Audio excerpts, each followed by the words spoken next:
Et bonjour à tous, je vous retrouve dans mon salon devant mon meuble Asmi. On est parti pour faire la troisième vidéo de cette série que j'ai lancée sur les quelques trucs à connaître sur la manière de bien faire ses semis et ses plants soi-même à partir de la graine. Et là, on va s'intéresser dans cette troisième vidéo aux raisons qui pourraient faire que les plants ne poussent pas bien. C'est-à-dire, on a fait nos semis, les semis ont germé, on a nos petits plantules qui ont poussé, et à partir de là, on peut avoir des soucis au niveau de la culture. Alors que généralement, quand la germination est passée, c'est que le plus dur est passé. Conduire la culture, généralement, c'est plus simple, mais on peut quand même avoir quelques soucis, on va les passer en revue. Alors, une des premières raisons qui vont faire que vos semis vont pas marcher, alors ça, on a tous eu ça, moi pareil, la première année que j'ai essayé de faire des semis, c'est les semis qui filent, c'est-à-dire qu'on se retrouve avec des semis qui ont l'air de se diriger vers la fenêtre, vraiment et puis ils sont tout fins, tout minuscules, et ils poussent, et puis ils font pas de feuilles, et puis ils penchent, ils se dirigent vers la fenêtre, ils cherchent la lumière en fait. Il faut savoir que pour faire de la photosynthèse, les plantes ont vraiment besoin de lumière, hein, elles transforment, via l'énergie de la lumière, elles transforment le CO2 ambiant de l'air, donc le carbone qui est dans le CO2, en sucre, et ça fait la base de toute la matière organique. Mais pour ce faire, elles ont besoin de l'énergie de la lumière, et c'est vraiment cette énergie-là qui sert de moteur à tout ça. Donc on ne peut pas faire pousser des plants sans lumière. C'est quelque chose de... Enfin, c'est juste pas possible. Alors pour ça, il y a plusieurs moyens. Il faut arriver à trouver de la lumière à vos plantes, et généralement juste les mettre derrière une fenêtre, c'est pas suffisant. Ça va leur faire déjà la fenêtre filtre pas mal la lumière, et du coup il va y avoir une période d'éclairage qui va être trop courte. Par exemple, typiquement, sur des tomates, par exemple, on conseille des périodes d'éclairage de 14 heures par jour quand on est sur des éclairages artificiels. Donc voilà, c'est compliqué d'arriver à reproduire ça en mettant juste ces plants derrière une baie vitrée. Alors après, si vraiment la baie vitrée est très très bien orientée, et que vous avez beaucoup d'heures d'éclairage par jour, et que vous n'avez pas des verres traités anti-UV, par exemple, ce genre de choses, ça peut fonctionner. Je sais que j'ai des amis qui font ça, qui font leur plan comme ça, juste en mettant derrière la fenêtre, et ça fonctionne. Mais voilà, vous serez quand même limité en termes de croissance et de production de plants. Alors pour vraiment fournir de la lumière, vous avez plusieurs options. Alors soit vous utilisez, comme moi je le fais, une sorte d'installation intérieure avec des lumières artificielles. Alors ça éclaire fort, hein. Ça tape vraiment fort. Il y a 2 rampes de néon comme ça par étage. Donc 4 rampes en tout, et vraiment ça éclaire super fort. Là d'ailleurs, maman, on la voit pas, j'imagine que c'est tout blanc, ouais c'est ça, on voit rien du tout, tellement ça éclaire. Et donc là, pour le coup, vous apportez la lumière via un système artificiel. Alors moi, j'en suis très content de ce système-là, ça fonctionne bien, puis vraiment, on contrôle bien tous les paramètres, la température, l'humidité, la lumière. Là, on est vraiment aux petits oignons. Et ça, c'est un bon moyen pour garantir de la lumière. Alors, en plus, l'intérêt de ça, c'est qu'on n'est pas dépendant du lever, du coucher de soleil. Moi, je mets 14 heures de lumière par jour au plan. Et voilà, pour le coup, ça pousse bien. Une autre option, c'est ça demande pas mal d'huile de coude. C'est tous les jours, il faut sortir les plants le matin et puis les rentrer le soir. Il faut les rentrer parce qu'on fait les semis, généralement c'est période encore où il y a des gros coups de froid, février, mars, avril, et on ne peut pas se permettre de laisser les plants passer la nuit dehors sans protection. S'ils se prennent un gros coup de froid, il y a de bonnes chances qu'ils y restent. Donc ça demande pas mal de logistique, et puis il faut être rigoureux, il ne faut pas oublier les plants une nuit. Et puis si jamais un jour il fait très froid, les plants ils peuvent pas sortir. Donc si vous avez une semaine de grand froid, vous ne pouvez pas sortir vos plants, et puis ils vont rester à l'intérieur à végéter. Donc bon, c'est compliqué de faire comme ça, mais ça peut fonctionner également. En plus, vous aurez déjà des plants comme ça qui auront été acclimatés aux conditions extérieures. Le problème de ces plants qui auront poussé que en intérieur comme ça, c'est qu'ils auront été tellement dorlotés en termes de conditions de température, de tout, que c'est compliqué après de les envoyer dehors. Et puis bats-toi contre les conditions extérieures. Il fait froid la nuit, et puis tu te prends une grosse drache sur la figure, et puis il y a des bébêtes qui viennent essayer de te manger et tout. Donc généralement, il y a besoin d'une phase d'acclimatation quand on essaie d'installer ces plants-là à l'extérieur. Alors que si vous avez sorti et rentré vos plants tous les jours, vous les avez déjà plus ou moins acclimatés aux conditions extérieures. Une troisième option, c'est celle qu'utilise Olivier du potager d'Olivier, que vous connaissez tous, qui utilise une serre extérieure, en fait, où il fait ses semis dans une serre extérieure. Alors la première qu'il utilisait, c'était une serre en polycarbonate, qu'il a remplacée cette année par une belle serre en verre trempé, et je pense que ça fait partie de mes projets. Je pense que je vais essayer de le suivre, le copier un peu dans ce qu'il a fait, parce que ça fait vraiment envie. Et là, du coup, il fait ses semis dans une serre extérieure. Donc là, pour le coup, il profite de la lumière du soleil extérieur, avec dans les contraintes de ce que le soleil peut apporter à cette période de l'année en termes de quantité de lumière, hein, forcément. Les jours sont plus courts en février-mars que ce qu'ils peuvent être en juin ou en juillet. La durée de l'éclairage associé au fait que le soleil est plus penché sur l'horizon, donc il y a moins de lumière au mètre carré aussi, donc les plants reçoivent moins de lumière, je pense, que ce qu'ils recevraient avec un éclairage comme ça intérieur, mais ils arrivent quand même à pousser. Là encore, par contre, il faut protéger du froid, donc dans ces serres extérieures, surtout pour des plants voilà, qui craignent le froid, comme on en parlera un peu plus tard dans la vidéo, comme, je sais pas moi, des tomates ou des poivrons, des aubergines, il faut mettre un chauffage avec un thermostat qui déclenche le chauffage, disons autour de 7-8 degrés, pour garantir qu'on ne descend pas en dessous. Parce que typiquement, les aubergines, en dessous de 5 degrés, elles vont vraiment souffrir. Donc voilà, mettre à 7-8 degrés pour avoir un peu de marge, avec un thermostat qui déclenche le chauffage. Donc il y aura consommation d'énergie aussi quand on fait une serre extérieure, un peu comme ici là forcément de la consommation d'énergie. Ça consomme plus d'énergie de chauffer que d'éclairer, donc je pense que le système de la serre extérieure consomme plus d'énergie, mais bon voilà, c'est quand même quelque chose qui fonctionne très bien, et voilà, comme je vous dis, moi ça me fait pas mal envie. Alors souvent ce qu'on va avoir également quand on fait nos semis en alvéole comme ça, et puis qu'après qu'on les rempote et on les repique dans des godets, c'est qu'on va avoir des feuilles qui jaunissent. Alors là vous voyez, là c'est typique, voilà, ce plant de tomate là. On voit il commence à avoir des feuilles qui jaunissent. Ou alors ce plant d'artichaut là aussi. Donc là, on voit c'est des tout petits godets de 4-5 cm. Là, les plants commencent à être vraiment gros. Et on comprend très vite en fait que le plant commence à manquer de nutriments. Je vous ai fait pas mal de vidéos sur le sujet, sur l'azote, le phosphore, le potassium, enfin tous ces éléments chimiques que les plantes mangent et pompent dans le substrat, dans le sol, pour pouvoir composer du coup les molécules qu'elles vont utiliser pour leur structure. Donc la carence la plus évidente, généralement, ça va être une carence en azote, puisque bon, ça fait beaucoup de feuillage au début, les plants, et donc du coup ça s'utilise surtout beaucoup de l'azote.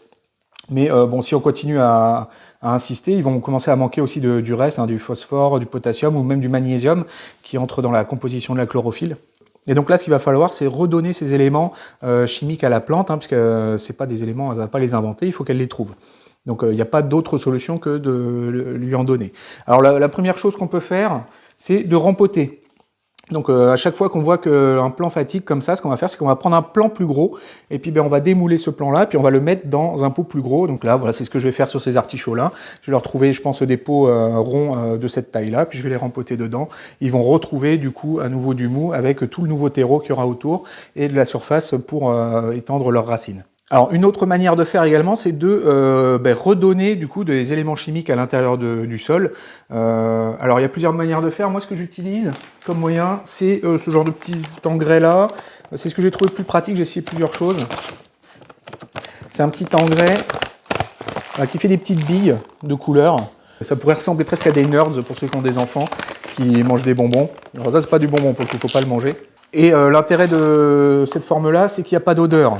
Vu que moi je fais mes semis en intérieur, je ne peux pas me permettre d'utiliser de l'urine. Alors j'ai essayé l'urine. Alors souvent on me dit que ma femme est très conciliante à me laisser m'amuser à faire mes semis comme ça dans mon salon, mais il y a quand même des limites. Et l'urine, c'était la limite. Et même pour moi, enfin voilà, vous oubliez l'utilisation de l'urine en intérieur, et même dans une serre, franchement, je déconseille.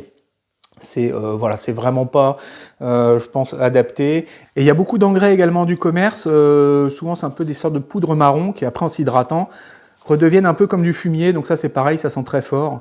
Donc, il faut trouver une forme d'engrais sous une forme voilà, qui sente pas et qui soit pratique d'utilisation. Moi, j'ai trouvé que ces petites billes, là, c'est vraiment pas mal du tout. Alors là, c'est pas un placement de produit pour la marque. Il y en a d'autres qui font la même chose. Mais voilà, je trouve ça pas mal pratique. Et c'est un bon moyen du coup de rapporter à manger à la plante, à lui rapporter les éléments qui lui manquent. Donc voilà, quand vous commencez à avoir ce genre de carence sur les feuilles, c'est assez systématique du fait qu'il faut renourrir la plante. Alors parmi les choses qui vont faire que vos plants vont végéter ou mal se comporter, c'est le problème de l'eau. Alors le problème plus simple, c'est que le manque d'eau. Là, vous voyez la plante qui s'affaisse. Enfin bon, je ne vais pas vous apprendre ce que c'est qu'une plante qui manque d'eau. La plante qui s'affaisse, voire juste qui stoppe son développement. Elles peuvent tenir un certain temps en n'ayant pas d'eau, mais vont pas se développer. Donc voilà, il faut bien surveiller le niveau d'humidité de l'eau, s'assurer que voilà, vous avez de l'humidité dans les pots, vous tâtez, vous sous-pesez. Quand il y a de l'eau, c'est quand même beaucoup plus lourd que quand il n'y en a pas. Et quand les plants sont grands comme ça, on n'hésite pas, on peut arroser par bassinage, c'est-à-dire on met de l'eau directement dans le bac, on s'abuse pas, on s'embête pas à arroser chacun des petits plants. On met de l'eau là directement à l'intérieur du bac et puis l'eau remonte par capillarité. Voilà. Et puis les plants supportent, selon les types de de plantes, ils supportent plus ou moins de baigner un peu dans l'eau, donc s'il y a un petit fond d'eau d'1,5 cm, d'1 cm sur des tomates par exemple, ça ne leur posera pas de soucis, ça va bien pousser. Bon voilà, après faut se méfier, ça dépend des plantes, typiquement tout ce qui est courges, cucurbitacées vont beaucoup moins apprécier de baigner dans l'eau que voilà, des tomates par exemple. Mais bon voilà, il faut bien faire attention à l'eau. Et justement, parmi les choses qui peuvent faire que ça se passe mal, c'est le trop d'eau. Voilà, comme je vous l'ai dit, certaines plantes ne vont pas apprécier. Donc si vous voyez à la surface de votre godet, vraiment c'est humide, imbibé, comme de la boue détrempée, là c'est qu'il y a trop d'eau. Donc là, il faut que vous purgiez votre bac s'il y a encore de l'eau dedans et que vous essayez de laisser ça sécher un peu pour qu'il y ait moins d'eau parce qu'il faut comme qu'il y ait de l'air qui passe aussi là-dedans. S'il n'y a que de l'eau dans vos pots, il n'y a pas d'air qui passe et les racines vont s'asphyxier. Donc voilà, selon les types de plantes, ça va être plus ou moins tolérant au trop d'eau ou au pas assez d'eau. Donc voilà, il faut bien faire attention à l'arrosage. Alors parmi les choses qui peuvent faire que vos plants vont mal se développer, c'est qu'ils ont eu une germination ratée. Typiquement une aubergine, si elle a eu trop froid à la germination, vous allez avoir très peu de plants qui vont germer, mais vous allez en avoir quelques-uns qui vont germer quand même. Et souvent, ça va faire des plants souffreteux qui vont mal se développer. Donc ça peut faire partie des problèmes qu'on peut avoir, c'est que sur une germination qui s'est mal déclenchée, on va avoir des plants qui vont faire des plants pas super top et qui vont avoir vraiment du mal à pousser. Moi, c'est des choses que j'ai constatées les années précédentes sur les semis d'aubergines qui sont mal partis. Quand un semis part mal, ça peut souvent arriver que ça fasse des mauvais plants. Alors ça peut arriver ça aussi que les plants du coup arrivent à bien se rattraper et puis à partir.